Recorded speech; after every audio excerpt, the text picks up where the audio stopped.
Nous allons nous lever pour la lecture de la parole de Dieu. Et nous allons lire ce matin dans l'épître de Paul aux Éphésiens. On va lire quelques versets dans le chapitre 1. Éphésiens chapitre 1, on va lire à partir du verset 3. Et je vais aller jusqu'à 14. Éphésiens 1, verset 3. Béni soit le Dieu et Père de notre Seigneur Jésus-Christ, qui nous a bénis de toute bénédiction spirituelle dans les lieux célestes en Christ. En lui, Dieu nous a élus avant la fondation du monde, pour que nous soyons saints et irréprochables devant lui. Il nous a prédestinés dans son amour à être ses enfants d'adoption par Jésus-Christ, selon le bon plaisir de sa volonté, pour célébrer la gloire de sa grâce, dont il nous a favorisés dans le bien-aimé. En lui, donc en Jésus-Christ, nous avons la rédemption par son sang, le pardon des péchés selon la richesse de sa grâce, que Dieu a répandu abondamment sur nous par toute espèce de sagesse et d'intelligence. Il nous a fait connaître le mystère de sa volonté selon le bienveillant dessein qu'il a formé en lui-même, pour le mettre à exécution lorsque le temps serait accompli, de réunir toutes choses en Christ, celles qui sont dans les cieux et celles qui sont sur la terre. Toujours en Christ, nous sommes aussi devenus héritiers, ayant été prédestinés suivant le plan de celui qui opère toutes choses d'après le conseil de sa volonté, afin que nous servions à célébrer sa gloire, nous qui d'avance avons espéré en Christ. En lui, vous aussi, après avoir entendu la parole de la vérité, l'évangile de votre salut, en lui, vous avez cru et vous avez été scellés du Saint-Esprit qui avait été promis, lequel est un gage de notre héritage pour la rédemption de ce que Dieu s'est acquis pour célébrer sa gloire. Amen. On va s'arrêter là, vous pouvez vous asseoir.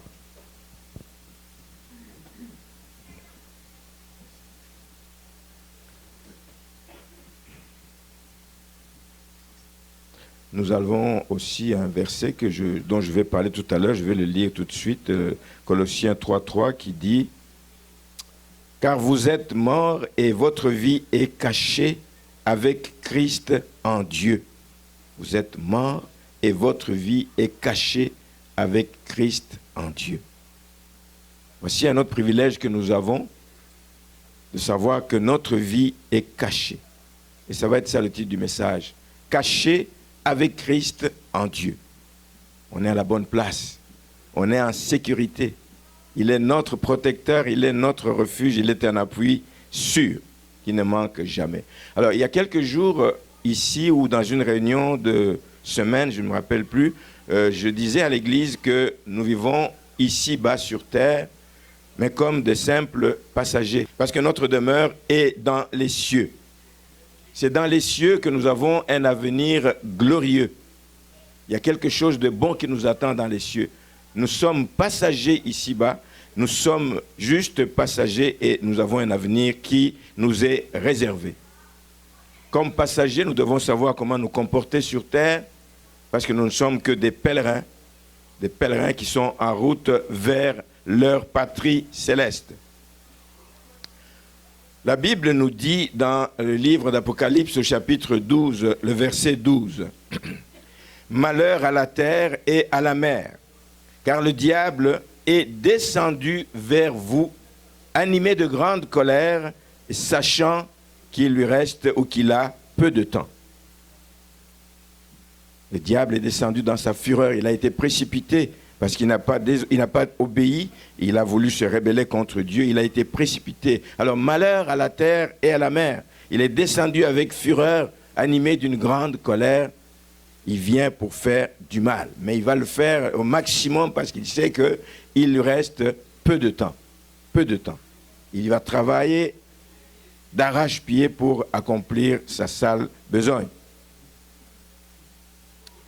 Et le monde dans lequel nous nous trouvons, frères et sœurs, est justement un monde, comme nous dit l'apôtre Jean dans 1 Jean 5, 19, un monde qui est sous la puissance du malin. Voici le monde dans lequel nous vivons. On ne doit pas l'ignorer. C'est un monde qui peut être comparé donc à un pays, comme dit le psalmiste Asaph, le chantre Asaph, il peut être comparé à un pays plein de repères de brigands. Il n'y a que des repères de brigands dans ce monde dans lequel nous sommes. Ils sont toujours prêts à faire du mal. C'est quasiment cela. On le dit dans le psaume 74, le verset 20. C'est un endroit où l'ennemi travaille d'arrache-pied. C'est un endroit où l'ennemi se cache. C'est un endroit où l'ennemi se déguise. Et la Bible nous dit qu'il se déguise même en ange de lumière. L'ennemi ne se présente jamais sous son vrai jour. L'ennemi se déguise en ange de lumière et il va nous mener un combat permanent. Alors, malheur à ceux qui croient que quand ils viennent au Seigneur, c'est la paix, c'est le calme total, c'est le calme plat. Non, tu entres dans une vie de combat, tu entres dans une vie de combat permanent. Parce que l'ennemi veut tout le temps nous arrêter dans notre marche. L'ennemi veut tout le temps nous détourner de notre chemin. L'ennemi veut tout le temps arrêter le peuple de Dieu. Et l'ennemi agit à la manière des maquisards. Connaissez-vous les maquisards? Vous en avez sûrement entendu parler quand ils travaillent dans les maquis. Par exemple, en Amérique latine, on parle beaucoup de guérilla. C'est des petits groupes qui font mal. Mais c'est des petits groupes qui se cachent souvent dans la forêt parce qu'ils savent qu'ils sont en train de lutter contre un gouvernement puissant. Ils sont en train de lutter contre un gouvernement qui a de gros moyens. Des gouvernements qui ont des armes sophistiquées. Eux n'ont pas ces capacités, ils n'ont pas ces moyens. Mais ils veulent s'en prendre à ce gouvernement. Alors ils utilisent des méthodes comme les maquisards. Ils viennent faire des petites incursions, ils rentrent, ils se cachent. Ils piquent ici, ils rentrent, ils se cachent. Ils tuent à gauche, ils rentrent, ils se cachent. Ils continuent à faire le mal parce que le combat qu'ils mènent, c'est un combat d'usure. C'est à l'usure qu'ils espèrent avoir l'autre. Mais seulement ils ne savent pas contre qui ils combattent. Amen. Nous allons voir que comme enfants de Dieu, ils peuvent se battre contre nous. Ils peuvent nous attaquer de toutes les façons, mais nous sommes protégés. Amen. Ces ennemis savent, ces gens qui font la guérilla savent qu'ils n'ont pas assez de moyens. Ils n'ont pas assez de moyens pour soutenir un combat de manière durable. Mais ils vont tout le temps vouloir déstabiliser par des attaques surprises. C'est ce qu'on appelle la guerre d'usure. Il en est de même avec les chrétiens. C'est pour ça que le chrétien est appelé à persévérer. Si tu ne persévères pas, à force d'être attaqué, tu vas laisser tomber les bras. À force d'être attaqué, tu vas te dire, oh mais ça en est trop. Mais il faut persévérer, il faut persévérer. Il en est de même des chrétiens. Nous sommes la cible de l'ennemi. Nous sommes la cible de l'ennemi. Mais en même temps, nous sommes un peuple fort. Amen. Le peuple de Dieu, c'est un peuple fort. Il est attaqué, mais il reste fort. Pourquoi? Parce que nous sommes cachés avec Christ en Dieu. Amen. Nous sommes cachés dans les lieux célestes. Nous sommes cachés. C'est difficile de l'expliquer, mais je vais utiliser tout à l'heure un exemple pour que vous puissiez mieux le comprendre. Nous sommes cachés dans les lieux célestes et nous ne pouvons pas être anéantis. Jésus lui-même a dit en bâtissant son église, Matthieu 16, 18, « Je bâtirai mon église et les portes du séjour des morts ne prévaudront point contre elle. » Est-ce que l'église sera attaquée? Oui. Est-ce que les chrétiens seront attaqués? Oui. Amen. Mais les portes du séjour des morts ne prévaudront point contre l'église du Seigneur. L'ennemi le sait, même s'il continue à attaquer comme ça. Il sait qu'il n'a pas les moyens d'anéantir l'œuvre de Dieu. Il sait qu'il n'a pas les moyens d'anéantir le peuple de Dieu. Il sait qu'il n'en a pas les moyens. Il sait qu'il y a 2000 ans, quelque chose s'est passé à la croix de Golgotha. Il a été vaincu. Il a été vaincu à la croix de Golgotha. On lui a arraché même le pouvoir de la mort. Alléluia. Il sait qu'il a été vaincu, mais il ne lâche pas. Ça, c'est le propre des maquisards. Il ne lâche pas. Il continue. Il continue. Et lui, il travaille beaucoup avec ces menaces. Le diable sait qu'il ne peut porter de coup fatal à notre vie, car nous sommes cachés en Dieu. Nous sommes cachés en Dieu. Et bien cachés, si vous voulez que je vous le dise, bien cachés. Bien cachés pour qu'il ne puisse pas nous atteindre et nous anéantir. C'est comme je disais, difficile de l'expliquer surtout pour les nouveaux croyants, les nouveaux chrétiens, d'expliquer que le Seigneur nous protège, nous sommes cachés en Dieu et nous vivons des temps difficiles. Ils disent, mais moi je vais à l'église, je donne ma dîme, j'aide les pauvres, je suis à toutes les réunions de l'église, je ne manque rien, je m'implique dans tel et tel, je m'engage dans tel et tel secteur de la vie de l'église, je fais tout ce que je peux faire humainement parlant, mais je ne comprends pas comment le diable m'accable encore avec des problèmes. Ça n'arrête pas dans ma vie, c'est un problème après l'autre. C'est vrai que c'est difficile d'expliquer à quelqu'un. Pourtant, c'est ça la réalité. Nous ne sommes pas encore chez nous. Amen. Nous vivons dans un monde qui est sous le contrôle du malin. On vient de le dire. Donc, on ne doit pas être surpris d'avoir des coups de l'ennemi. On ne doit pas être surpris d'avoir des attaques dans nos vies. On ne doit pas être surpris. C'est des choses qui sont tout à fait normales dans les circonstances. Merci Seigneur. Et je voudrais, pour que vous puissiez mieux comprendre cette notion que nous sommes cachés avec Christ en Dieu, prendre l'exemple pour illustrer ça. Un exemple, quelque chose qui est peut-être facile à comprendre, c'est de parler d'un bateau. Un bateau, quand il est mis sur les eaux, il y a une partie qui est visible et l'autre qui est sous eau. Amen. La partie, j'allais dire la plus importante, c'est celle qui est sous eau. Amen. Parce que c'est elle qui détermine que le bateau peut continuer à flotter. C'est cela. Tout se passe là-bas. Et c'est cette partie qui est cachée. C'est ce qui permet au bateau de continuer à flotter. Tant que la coque du bateau n'est pas touchée, tant que la coque du bateau n'est pas trouée, le bateau peut continuer. C'est sûr qu'il ne faut pas surcharger le bateau. Je ne vais pas aller dans toutes les notions des calculs scientifiques pour dire comment on calcule le volume. Non, ce n'est pas ce que je veux. Juste montrer que le fait que la coque du bateau est protégée, tant qu'elle n'est pas touchée, tant qu'il n'y a pas de trou, le bateau ne peut pas prendre l'eau et le bateau va continuer à naviguer. Le bateau ira jusqu'au bout de sa mission et de son voyage. Les chrétiens, nous sommes comme ça. Donc, il y a la partie visible et il y a la partie cachée sous eau pour ce qui est du bateau. Donc, le bateau, tant qu'il n'est pas surchargé, va continuer son chemin. Tant qu'il ne connaît pas de coup, on n'a pas attaqué au niveau de la coque, il va continuer à aller de l'avant. Mais aussitôt qu'on touche à la coque, il va couler. Sans attendre, il va commencer à couler. Notre vie est semblable à un bateau.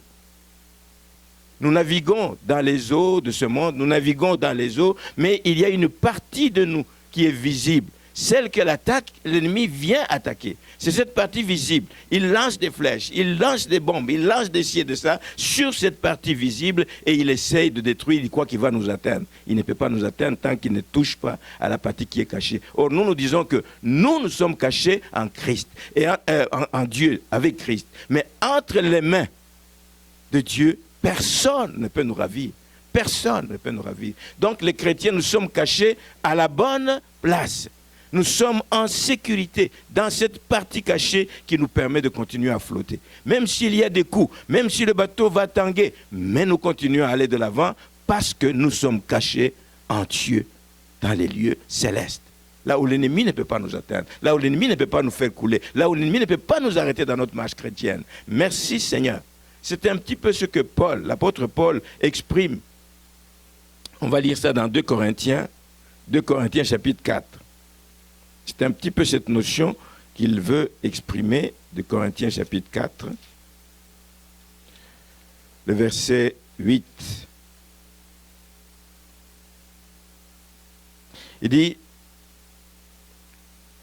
comme chrétiens, nous sommes pressés de toute manière, mais non réduits à l'extrémité. Amen. Nous sommes pressés dans la partie visible, mais non réduits à l'extrémité parce que la partie invisible est cachée. Nous sommes dans la détresse, nous pouvons aller dans la détresse, mais nous ne serons jamais dans le désespoir. Nous pouvons être persécutés, l'ennemi peut donner des coups, peut créer des problèmes dans nos vies, mais nous ne serons jamais abandonnés, cachés en Dieu, cachés en Dieu. Nous pouvons être abattus, mais nous ne serons jamais perdus, portant toujours avec nous dans notre corps la mort de Jésus, afin que la vie de Jésus soit aussi manifestée dans notre corps. Et voilà pourquoi il dit plus loin au verset 16, il dit, c'est pourquoi nous ne perdons pas courage. Nous ne perdons pas courage, nous sommes entre de bonnes mains. Et même si notre homme extérieur se détruit, cette partie visible où l'ennemi peut toucher par la maladie, par toutes sortes de choses, amen, par des accidents, même si notre homme extérieur est détruit, nous ne perdons pas courage parce que pendant ce temps, notre homme intérieur se renouvelle de jour en jour. Quand nous dépendons de Dieu, nous nous renouvelons de jour en jour. Nous pouvons passer à travers des circonstances difficiles. Nous pouvons passer par des combats de toute nature. Mais nous nous renouvelons parce que nous dépendons. Nous puisons la force dans le Seigneur. Nous puisons la force dans les lieux célestes. Nous puisons la force auprès de celui qui nous cache et qui nous garde pour l'œuvre à laquelle il nous a appelés. Alors, retenez une chose. C'est que tant que nous serons dans cette barque, tant que Jésus-Christ sera avec nous dans notre barque, tant que ce sera le cas, nous ne coulerons pas. Et je chantais, pendant que je préparais, je chantais ce chant qui dit « Il n'a pas dit que tu coulerais. Il n'a pas dit que tu sombrerais. » Pourtant, il savait, avec ses disciples, quand il les appelait à aller de l'autre bord, il savait qu'ils allaient traverser une tempête qui allait secouer le bateau. Il le savait. Il n'a pas dit que tu coulerais. Il n'a pas dit que tu sombrerais. Il a dit, allons sur l'autre bord. Amen. C'est ce qu'il faut se dire dans toutes les circonstances difficiles qui nous arrivent. Nous poursuivrons notre chemin. Nous allons continuer notre chemin parce que nous ne dépendons pas de nous-mêmes, mais nous dépendons de celui qui tient le monde entier entre ses mains. Celui qui contrôle les choses qui sont dans le ciel, qui sont sur la terre et qui sont sous la terre. Il a le monde entier entre ses mains. Merci Seigneur. Dans l'épître aux Galates, chapitre 2, on dit aussi ceci, le verset 20. Ça, c'est Paul qui dit, s'adressant aux Galates, au verset 20, « J'ai été crucifié avec Christ. Et si je vis, ce n'est plus moi qui vis, c'est Christ qui vit en moi. » Si je vis maintenant dans la chair, je vis dans la foi au Fils de Dieu qui m'a aimé et qui s'est livré lui-même pour moi. Il ne s'est pas livré pour qu'il m'abandonne par la suite. Il ne s'est pas livré pour qu'il me laisse aller mon propre chemin. Mais il s'est livré pour moi parce qu'il veut me garder, parce qu'il veut que nous puissions vivre l'éternité avec lui. Tant qu'il sera avec nous dans la barque, nous ne coulerons pas. Nous pourrons continuer le chemin jusqu'au bout. Alors, si nous avons connaissance de ces vérités, si ces choses sont évidentes dans notre esprit et dans notre cœur, il va nous arriver des choses. La solitude peut nous arriver. Mais lorsque la solitude va t'envahir, tu sais que Christ va être ton compagnon pendant ce temps. Ce qui va arriver, c'est que des afflictions vont venir. Mais tu sais que Christ sera ta consolation. Christ sera la source de ta joie. Tu n'es pas seul. Quand tu seras affaibli, physiquement ou par la maladie ou n'importe quoi. Mais tu sais que Christ sera ta force et il sera celui qui est capable de te relever. Mais quand on ne le sait pas, voilà ce qui arrive. C'est là qu'on vit des murmures, des plaintes, tout le temps sans fin, parce qu'on ne connaît pas la vérité. Nous sommes cachés avec Christ en Dieu. Nous sommes cachés dans les lieux célestes. Des problèmes vont arriver, mais les problèmes ne vont pas nous anéantir. Jamais, jamais. Amen. Parce que Christ est avec moi. Ce n'est plus moi qui vis, c'est Christ qui vit en moi. L'enveloppe extérieure peut connaître des problèmes, peut recevoir des coups de l'ennemi, mais l'homme intérieur se renouvelle de jour en jour. De jour en jour. Amen, amen, amen. À ce stade ici de mon propos, qu'est-ce qu'on peut retenir? Une chose à retenir, c'est que, oui, nous avons des privilèges qui sont réservés aux élus, aux enfants de Dieu. Nous avons des privilèges, nous avons beaucoup de privilèges que Dieu nous accorde. Mais tout en ayant ces privilèges, nous sommes appelés, frères et sœurs, à faire face à des réalités dures parfois dans notre vie ici-bas. Nous sommes appelés à faire face à des temps difficiles. Nous sommes parfois appelés à traverser, à passer par la vallée de l'ombre de la mort. Mais nous ne sommes pas seuls et nous ne craignons aucun mal parce qu'il y a quelqu'un qui est avec nous. Voici ce qu'il faut retenir. Il faut le retenir parce que nous l'avons chanté, Dieu n'est pas un homme qui nous protège et qui va fuir lorsque les combats font rage. Mais Dieu est un refuge sûr. Le psalmiste le dit dans le psaume 46, verset 1. Dieu est un refuge et un appui sur lequel nous pouvons compter. Et cet appui ne manque jamais, jamais lorsque nous sommes dans la détresse. Connaissez-vous un homme qui peut vous assurer ça? Il n'y en a pas. Même pas vos parents. Les parents peuvent fuir quand vous êtes attaqué, quand vous êtes dans une situation difficile, ils vont sauver leur peau. Mais Dieu nous dit, je ne t'abandonnerai jamais. Je suis avec vous jusqu'à la fin des temps. Nous avons des privilèges de le savoir. Nous avons des privilèges de nous savoir protégés, cachés dans les lieux célestes avec Christ. Ils ont un texte dans Ésaïe. Ésaïe, le chapitre 28. On va juste lire un verset là-dedans.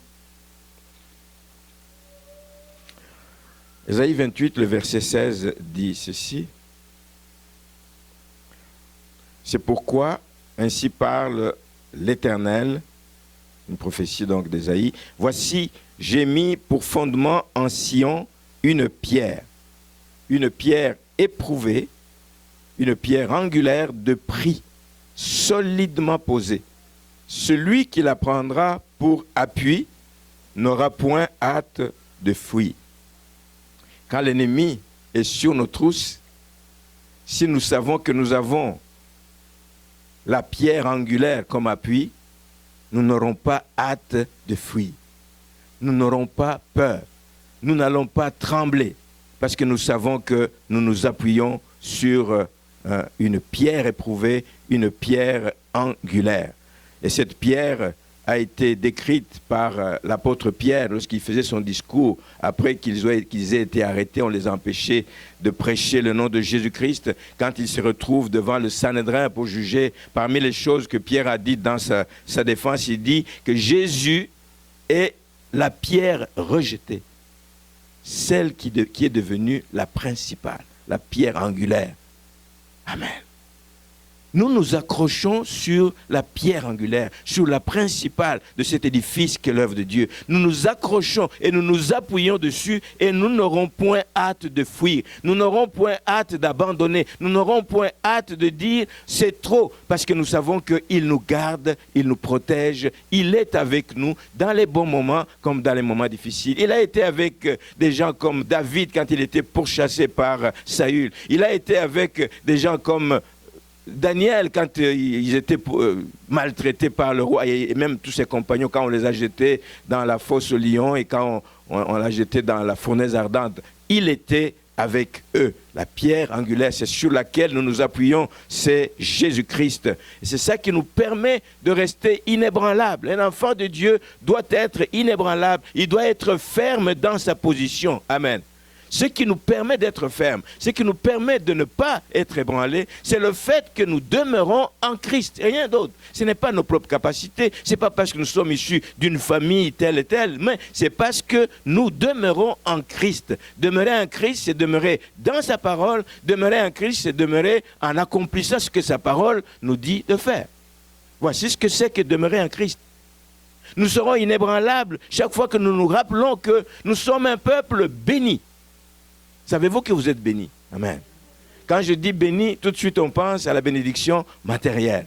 Mais nous sommes bénis de toute bénédiction spirituelle dans les lieux célestes. Nous sommes bénis et nous sommes richement bénis. Amen. Bénis comme personne d'autre des enfants de Dieu. Nous nous rappelons que nous sommes déjà bénis. Nous n'attendons pas la bénédiction, nous sommes déjà bénis. Nous sommes déjà bénis. Malgré les petits bobos qu'on peut connaître, malgré les petits coups bas de l'ennemi, nous sommes déjà bénis, frères et sœurs. Oh, belle occasion de dire Amen. C'est parce qu'on l'oublie que l'on commence à se plaindre. Je manque de ceci, donc Dieu ne m'a pas béni. La bénédiction n'est pas que matérielle.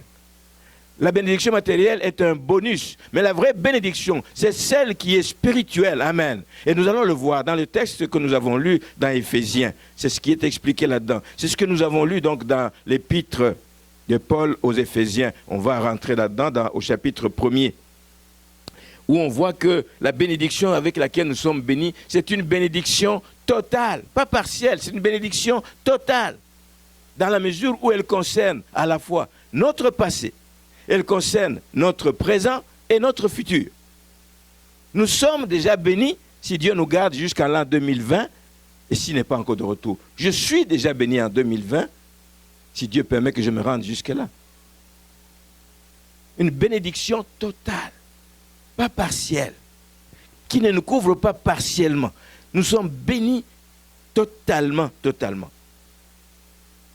Quand on le sait, alors on comprend pourquoi Paul dit aux Romains, au chapitre 8, 28, que toute chose concourt au bien de ceux qui aiment Dieu. Toutes choses.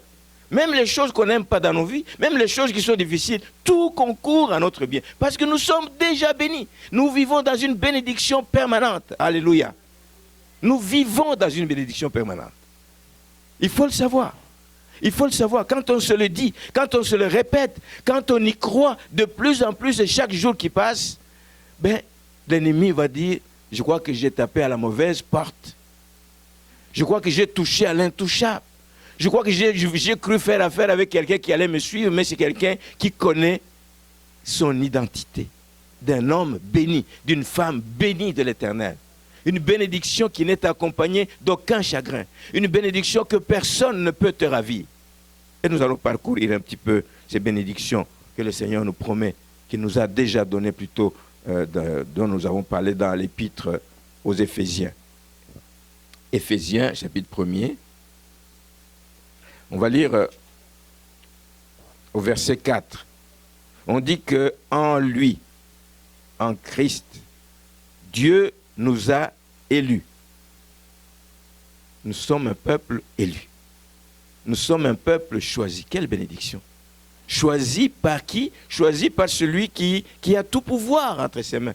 Choisi par celui qui dit un mot et la chose s'accomplit. Nous sommes un peuple élu. Nous sommes un peuple choisi. Alors que nous n'avons rien fait pour le mériter. Qui de nous ici peut dire que je suis devenu chrétien parce que mes parents ont fait ceci ou ont fait cela? C'est par pure grâce.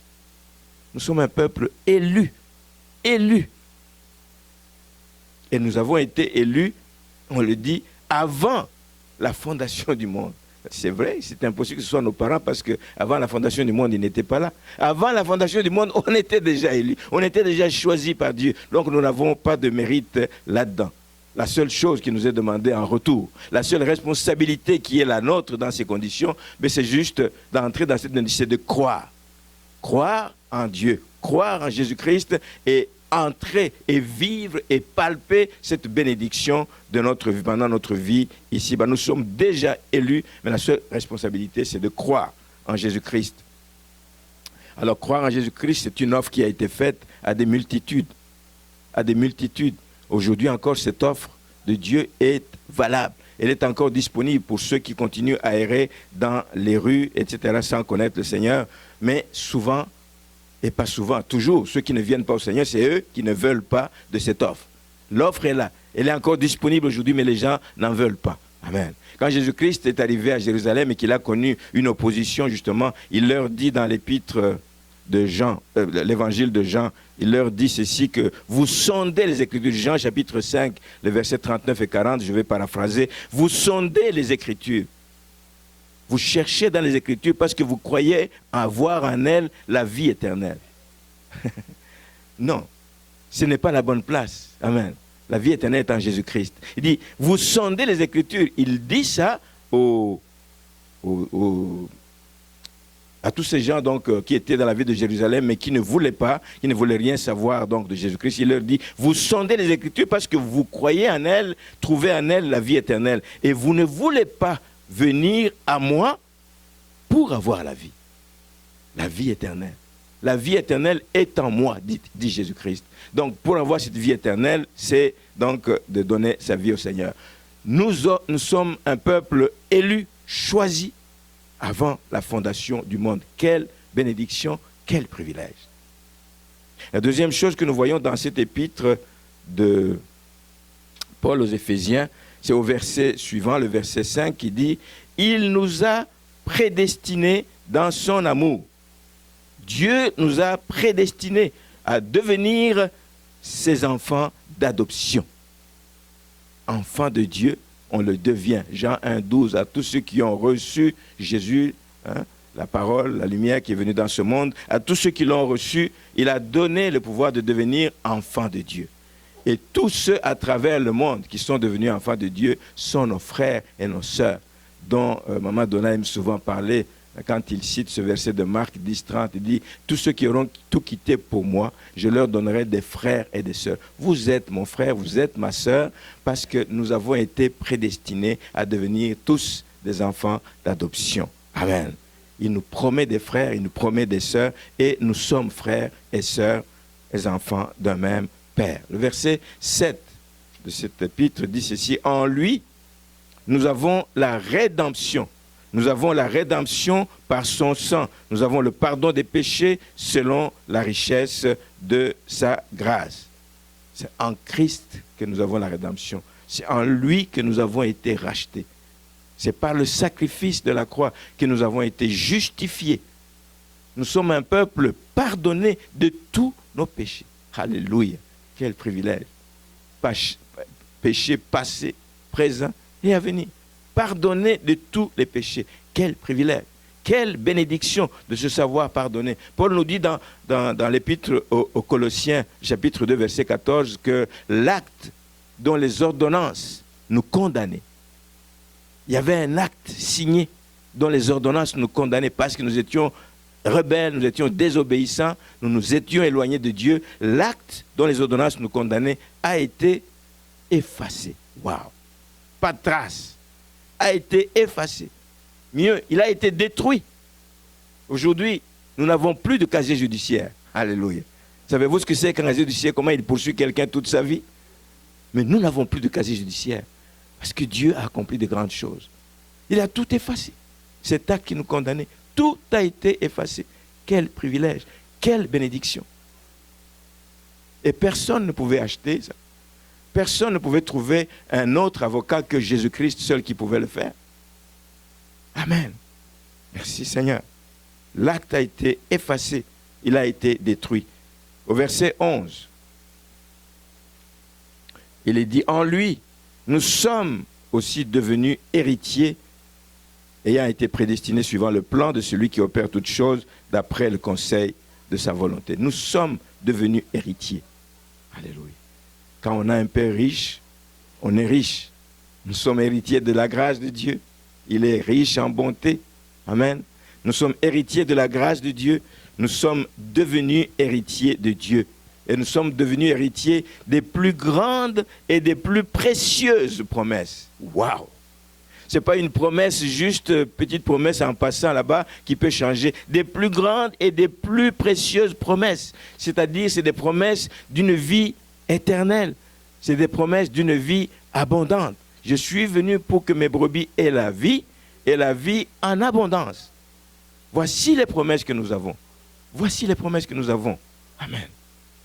On ne peut pas prendre ces choses en vain. Et au verset 13, en terminant, on dit, en lui aussi, vous aussi, après avoir entendu la parole de la vérité, l'évangile, vous avez été scellés du Saint-Esprit. C'est un plus encore qui nous est donné. Donc la promesse du Saint-Esprit est venue s'accomplir dans nos vies et nous ne sommes pas seuls. Nous avons quelqu'un qui nous conseille, qui nous instruit, qui nous montre toujours le chemin à suivre.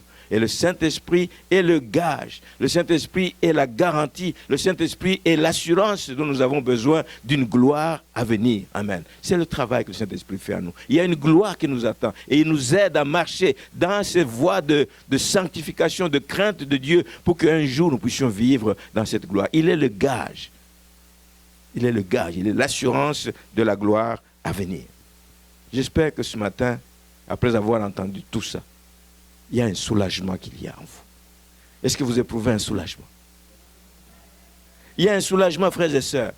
Parce que quand on connaît ces choses, on ne peut qu'être soulagé. Les problèmes jusque-là, quand on connaît ces choses, on est soulagé.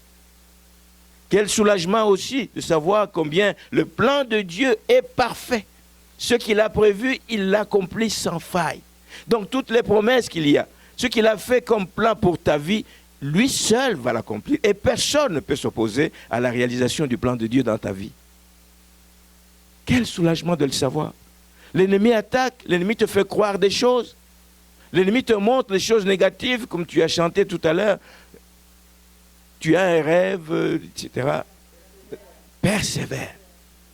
Tu ne peux persévérer que si tu connais ces choses, que tu sais que tu es totalement béni, que tu sais que tu es entre de bonnes mains, que quand tu sais que tu es en lieu sûr entre les bras de notre Seigneur. Merci Seigneur. Quel soulagement aussi de savoir que nous avons une protection toute suffisante de Dieu. Si vous lisez le psaume 91, ça parle de lui-même. Le psaume 91, ça parle de lui-même. C'est quelqu'un qui sait, qui a vu la fidélité de Dieu. C'est quelqu'un qui a vu la protection de Dieu. C'est quelqu'un qui a vu la main de Dieu. C'est quelqu'un qui a vu la présence de Dieu. Pendant qu'il passait par des temps difficiles, il l'a vu, il peut en témoigner. Et ça l'a poussé jusqu'à écrire, donc David, ça l'a poussé à écrire ce psaume 91. Et vous pouvez être reconnaissant de tous ces privilèges que vous avez et vous pouvez donc croire que le Seigneur ne vous abandonnera jamais.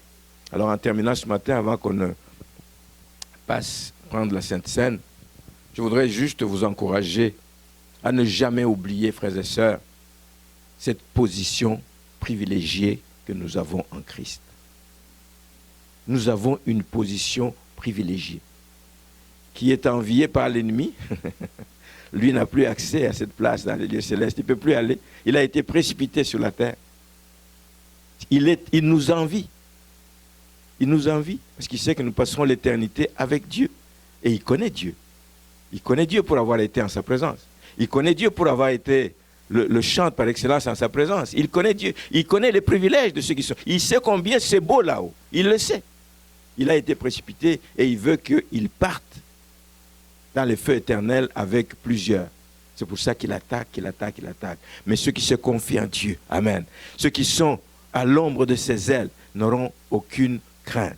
Alors faisons tout pour que nous puissions garder et demeurer dans cette position, que l'ennemi ne puisse pas nous arracher. Par conséquent, nous devons veiller à être trouvés fidèles, fidèles, fidèles. Souvent, nous nous disons beaucoup de choses comme enfants de Dieu. Je travaille beaucoup pour l'œuvre de Dieu. On entend souvent ici l'expression « je vais gagner mon ciel ». Non. La seule chose que Dieu nous demandera, quand nous serons face à face, avez-vous été fidèle dans ce que je vous ai confié? C'est la seule chose. Dieu attend de nous la fidélité. Vous m'entendez souvent prier « Seigneur, garde-moi ». Je le répète, c'est devenu, ce n'est pas un automatisme, mais c'est un réflexe normal. Dans ma prière, je vais toujours dire « Garde-moi fidèle à toi ». Parce que c'est cette fidélité que Dieu nous demandera quand nous serons face à face avec lui. As-tu été fidèle? As-tu été fidèle? Si tu as été fidèle, il te dira « Viens, bon et fidèle serviteur, entre dans la joie de ton maître ». C'est ce qu'il nous demandera. Alors nous pouvons nous appliquer à faire beaucoup de choses. Ça risque d'être de l'activisme dans la maison de Dieu. Mais la seule chose sur laquelle nous devons veiller, c'est de savoir que nous sommes privilégiés, c'est de demeurer dans cette position et de veiller à être trouvés fidèles quand Christ reviendra. Ce qui sera demandé, ce n'est pas nos performances, ce n'est pas combien de réunions tu as assisté à combien de réunions, ce n'est pas combien d'argent tu as donné à l'église, c'est as-tu été fidèle dans ce que je t'ai confié? Puissions-nous y penser, puissions-nous y travailler, puissions-nous demander la grâce de Dieu de rester fidèles dans ce qu'il nous confie. Amen.